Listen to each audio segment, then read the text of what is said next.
I had sex with Cassie and Sean.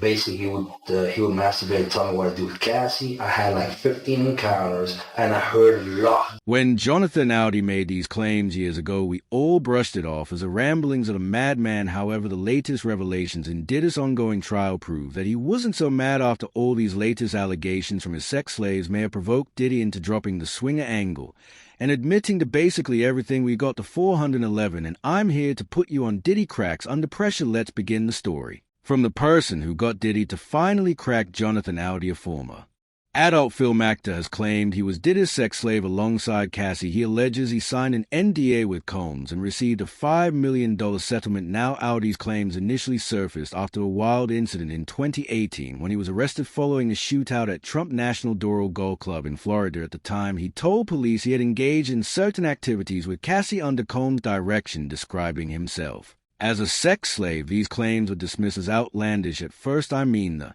circumstances were pretty bizarre, but here's where it gets interesting. Cass's testimony in the 2025 trial appears to corroborate some of Audi's claims. Suddenly, what seemed like the ramblings of someone trying to create a distraction during an arrest is looking a lot more credible. Do you know Sean Combs?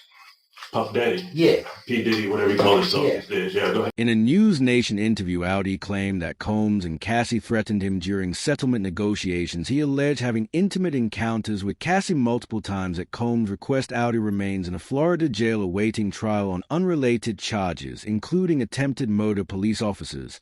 So his credibility is definitely complicated, but the overlap between his story and Cass's testimony can't be ignored. So let's set the scene. It's May 2025 in a Manhattan federal court, and one of hip-hop's most powerful mogul is fighting for his freedom. Diddy Combs is facing serious charges of sex trafficking, racketeering, conspiracy, and transportation to engage in prostitution.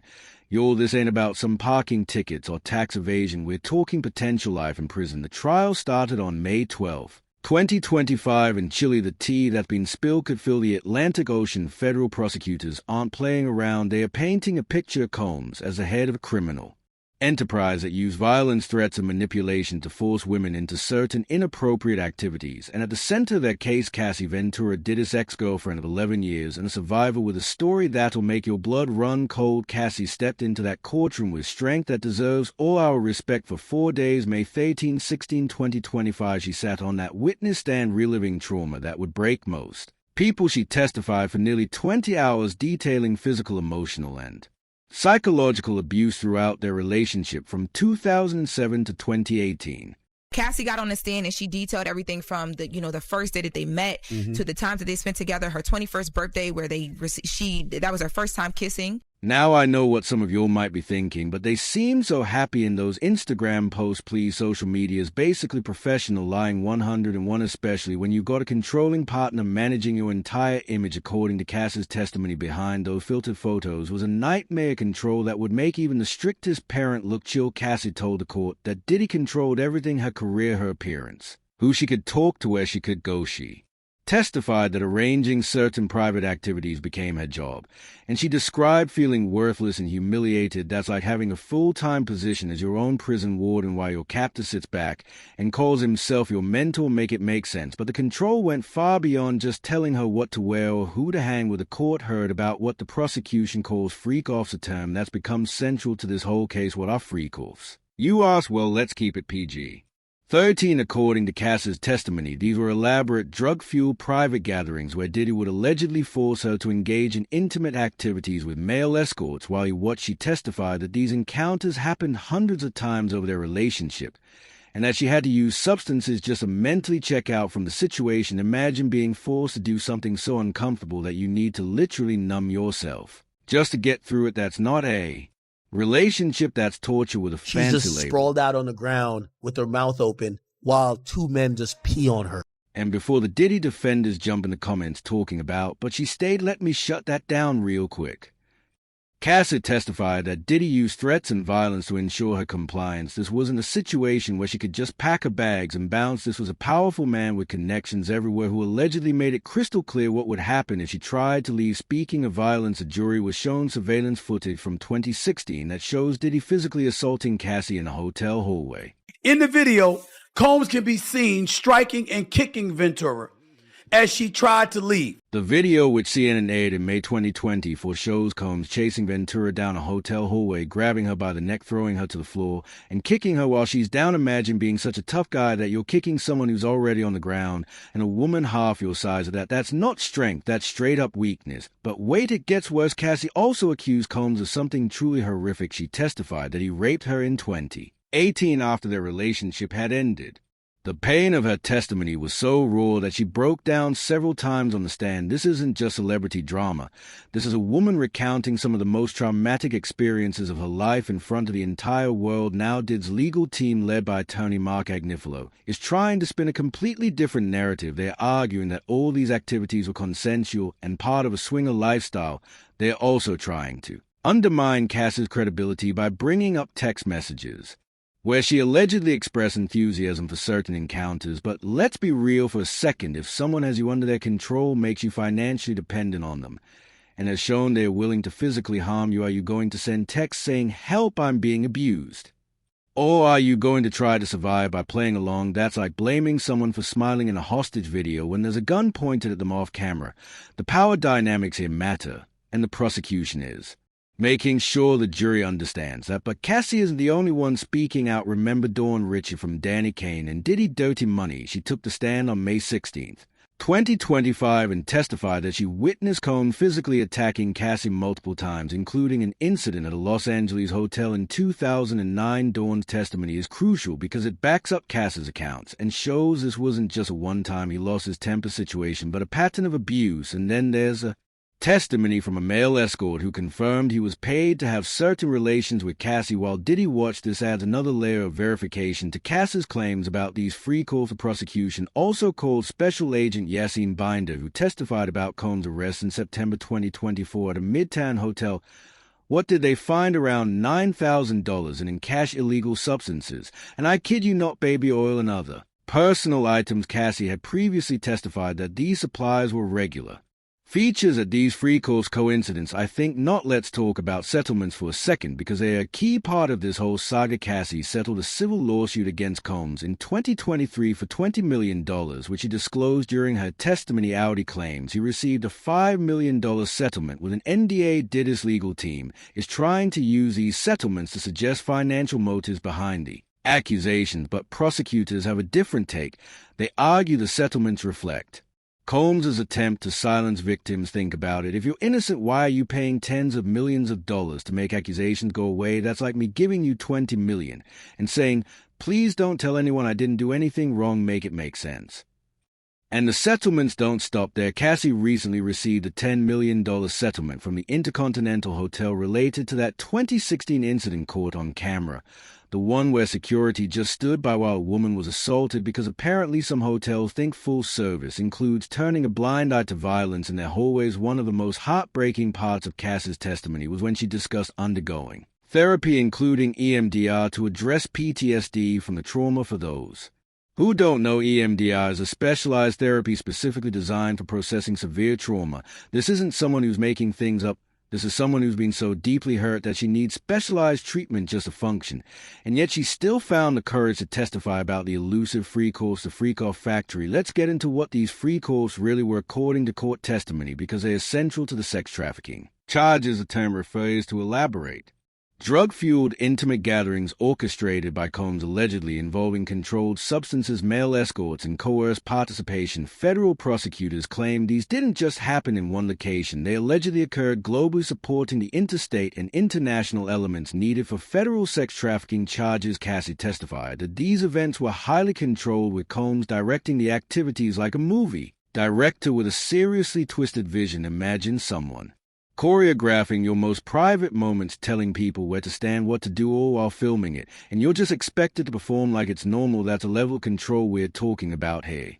She says that, it was very well choreographed. Like, it was almost, when she was describing it, I was like, it sounds like he was shooting a music video. Executive producer. Speaking of filming, this is where things get even more disturbing. Some reports claim Combs recorded these events, potentially using the footage for blackmail to ensure silence from participants. Now, I can't verify if these claims have been substantiated in court yet, but if true, it would explain why so many people stayed silent for so long. Imagine being a young singer or celebrity getting caught in one of these situations and then knowing there's footage that could ruin your entire career. That's next-level manipulation. And let's talk about the substances allegedly involved, because this isn't just about power, it's about deliberately removing people's ability to consent. Prosecutors claim Combs used narcotics, including cocaine, oxycodone, ketamine, methamphetamine, and other substances to keep victims obedient and silent. That's like a chef drugging your food so you'll give them a 5-star review, except infinitely more sinister. The evidence backing these allegations is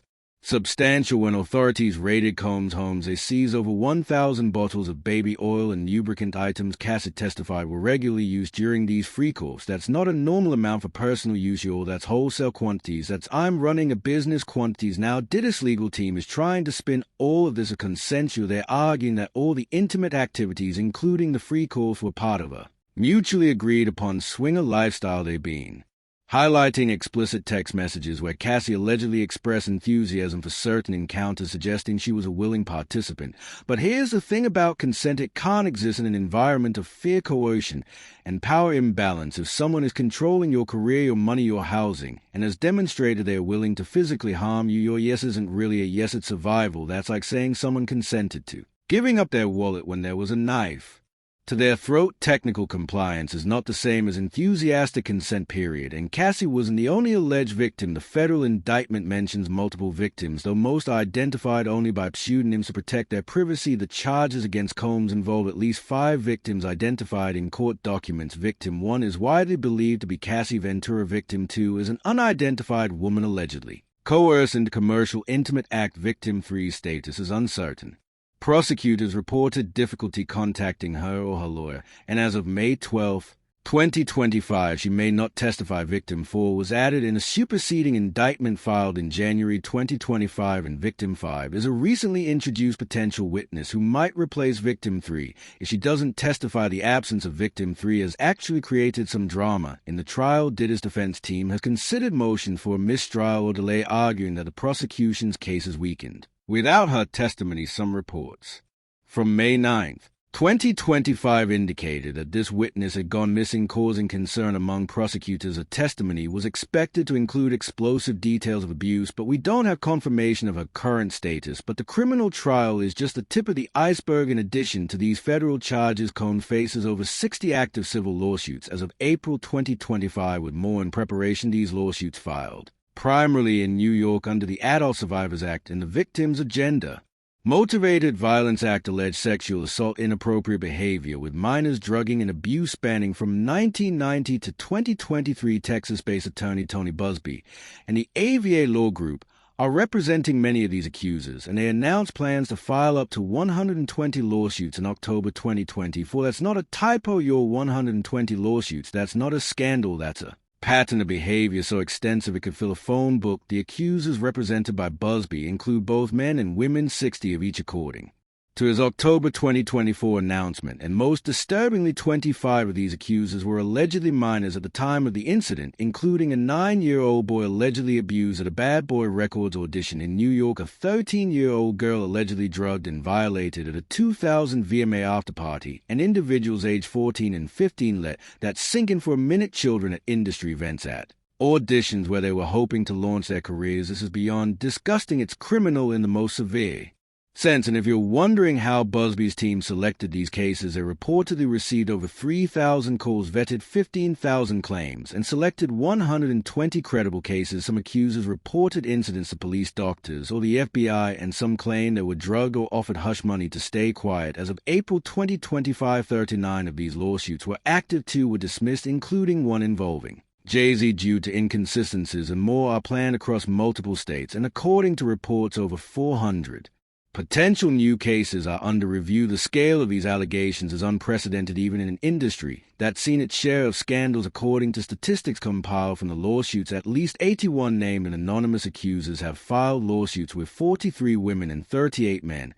At least 17 accusers were under 18 at the time of the alleged assault, with ages as young as 9, 13, 14, and 15 at least. 64 accusers claimed they were forced to consume tainted alcohol or substances, and at least 41 accusers allege assaults at events or parties, often with celebrities present. Many people worry that Diddy might evade justice, as he has multiple times justice delayed, and the road ahead as of May 17th. 2025, we're only in the fifth day of what's expected to be an 8-10 trial. Judge Aaron Subramanian is presiding over the case in Manhattan Federal Court, and so far the testimony has been explosive. Cassie has concluded her 4 days on the stand, and we've heard from Dawn Richard, a male escort, a hotel security manager, and a federal agent coming up. We're expecting to hear from Cassie's former best friend, Carrie Morgan, and her mother, who are scheduled to testify early next week. The prosecution is building a methodical case, bringing in witnesses who can corroborate different aspects of Cassie's testimony and establish a pattern of behavior. One witness whose testimony is highly anticipated is a former employee referred to as MIA. She's expected to detail further abuse, with her attorney noting her extreme nervousness about testifying. Can you imagine how terrifying it must be to take the stand against someone who allegedly controlled and threatened you? These witnesses aren't just sharing stories, they are putting themselves at risk to ensure justice is served. But there's also drama surrounding a missing witness report from May 9th. 2025 indicated that victim 3, a key witness, had gone missing, causing concern among prosecutors. A testimony was expected to include explosive details of abuse, but we don't have recent updates confirming her status. This has led to Diddy's defense team considering motions for a mistrial or delay, arguing that the prosecution's case is weakened without her testimony, and this isn't the only legal challenge the defense has mounted. On May 9th, 2025, Judge Subramanian denied Combs' motions to suppress evidence from searches of his Los Angeles and Miami mansions and to dismiss 2 counts against him, marking setbacks of the defense. They are fighting hard, but so far the judge isn't buying what they are selling. There have even been unverified claims of jury tampering of posts on X from May 7th.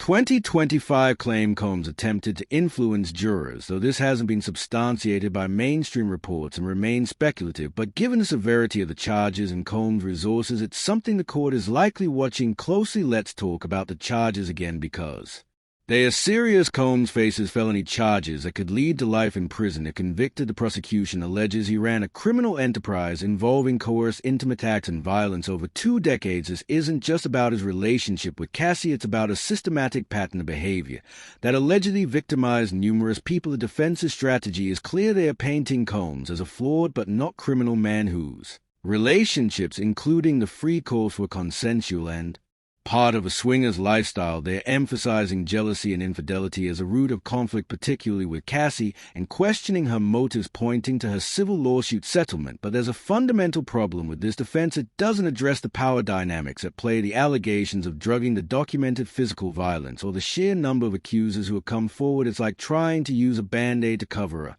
gunshot wound. It simply doesn't address the scale and severity of the allegations. As the case unfolds, there are broader implications to consider. Commentators, including former prosecutor Lonnie Combs, view the trial as a litmus test for societal attitudes toward accountability for sexual abuse. Posum, this is a high-profile case involving a black music mogul with significant cultural influence. How society responds to these allegations says something about our values and whether we're truly committed to holding powerful men accountable, regardless of their status, wealth, or race. The trial is also highlighting questions about the music industry's willingness to protect predators. For decades, rumors have swirled about Combs' behavior, yet he continued to receive awards. Now let's talk about Diddy's fall from grace, because it's been swift and dramatic. Before his arrest in September 2024, Combs was detained in Brooklyn and has remained there since, unable to secure bail despite his enormous wealth. That's how seriously the court is taking these charges. Not even Diddy money can buy his way out of this one. His empire is crumbling before our eyes. Brands have dropped him. His music has been pulled from playlists, and the legacy he spent decades building is tarnished beyond repair. This man, who once called himself Puff Daddy, P. Diddy, Puffy, and Love, is now most commonly referred to as defendant. Some might call it karma,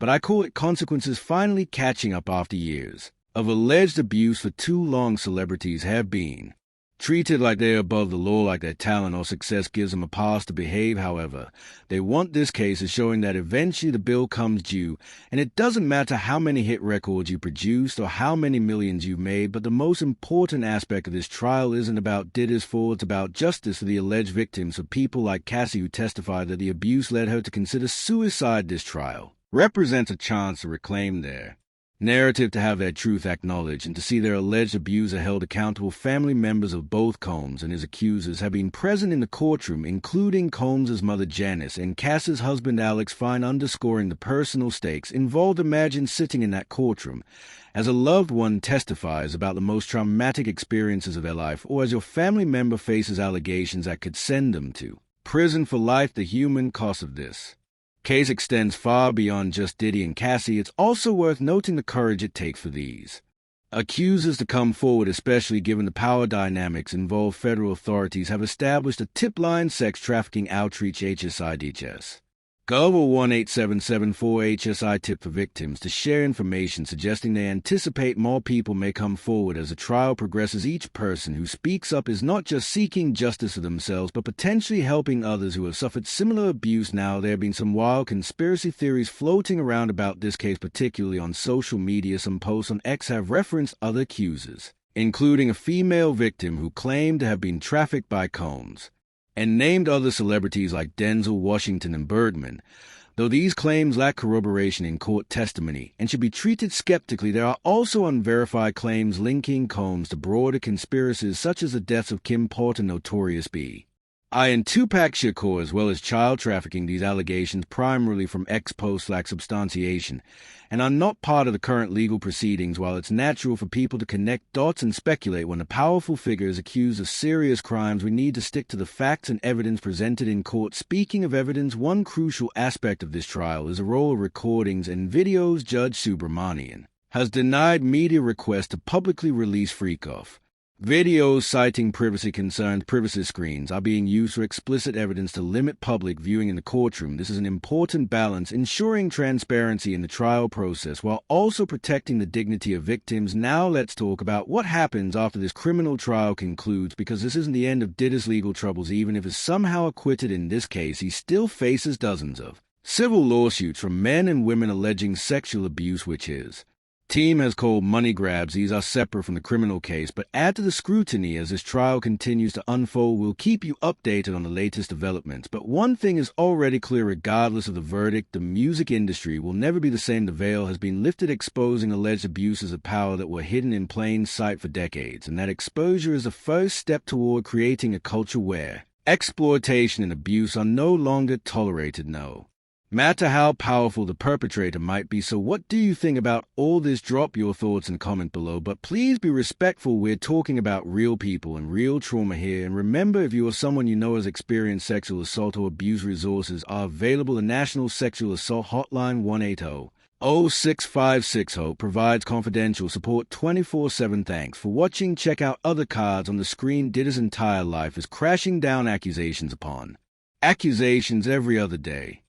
The wall of silence has now been broken, and victims are coming forward. A lot of lawsuits are being leveled against him, so much so that he was put on suicide watch. But that is not all right now. There are whispers that he may start attacking his friend's character in court to protect himself and his son, who, spoiler alert, has a misconduct case of his own. With all this happening, it's no surprise is breaking down. Being locked up in the Metropolitan Detention Center will do that to you. There are so many parts of this story, but first let's talk about Diddy's mental breakdown. Since his arrest, Diddy has been held in federal custody at the Metropolitan Detention Center in Brooklyn. As if the gravity of the charges wasn't enough, authorities have placed him under procedural suicide watch for high-profile detainees like Diddy. This move is often considered routine. However, sources close to the case suggest that the situation may be more complex than it appears. The intense public scrutiny, coupled with the overwhelming nature of the allegations, has raised concerns about his mental health. Those who once admired him now watch closely, wondering how he's coping as he faces what could be a life-altering trial. Combs, who built a career on resilience and ambition, appears outwardly defiant, with a spokesperson claiming he remains strong, healthy, and focused on his defense. But beneath this facade, the pressures are mounting. A man who once commanded stages and boardrooms now finds himself confined to a jail cell, surrounded by guards monitoring his every move. For someone accustomed to luxury and control, this new reality must be incredibly disorienting. I mean, look at it this way. For decades, Diddy Combs lived in a world most people could only dream of: mansions, luxury cars, and endless freedom to move as he pleased. But today that life has gone replaced by a harsh reality in Brooklyn's Metropolitan Detention Center, MDC, one of the most notorious federal prisons in New York. Every morning starts early and without choice for Diddy, who once could sleep in or